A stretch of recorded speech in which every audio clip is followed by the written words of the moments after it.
Well, one thing that I found that's so amazing about Moonrunner, and I mean, I'm signed to Fix Neon, and it always, I mean, I always get these comments, right? Because I won't do any music stuff for 6 months, to the consternation of everyone at the label thinking that I'm not going to release a record, or kind of meet my deliverable requirements and all that sort of stuff. And that's not to say that Fix comes down on me hard or anything, because I mean they've been so mellow with the demands of my day job and everything. Um, but what's so amazing about Moonrunner, and like I said, Fix recognizes this, is I can sit down and produce a record in I can track a record in 2 weeks.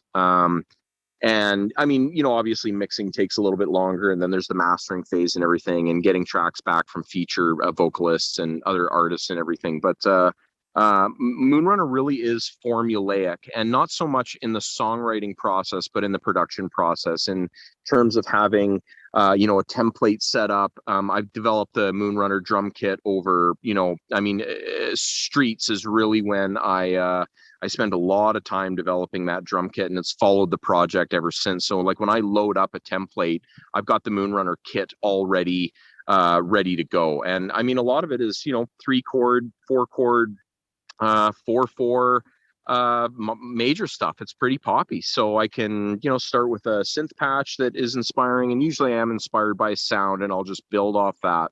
Um but I mean, I can it's I'll get an arrangement down without any transitions. And one of the elements that I think really separates the top shelf production from the stuff that really does sound kind of indie and more bedroomy are interesting transitions. And those are the elements that really make, and this is something that I took away from top 40, is in a lot of rock stuff, you're just going from clean drum beat. Now there's distortion. You're like, okay, here we go, we're in the chorus now, because now there's a distorted guitar. What's really cool about top 40 stuff, and even some of the EDM stuff that people are listening to, and even more, some of the more modern metal and rock productions, are the really interesting transitions that move the listener from a verse to a bridge to a chorus. And whether that's just a drum fill, a riser, or some sweeps, or a big break with some kind of a cool impact or something. It really makes your stuff sound polished when there are dynamic changes from kind of a steady verse to an exploding chorus. And I also really love playing with the stereo field. If you listen to a lot of songs, you'll notice, and I love vocals. And I'm pretty good at mixing vocals. It's taken a long time. I think it's like 15 years. So I mean, some of my older tracks and their vocals were just so horribly mixed.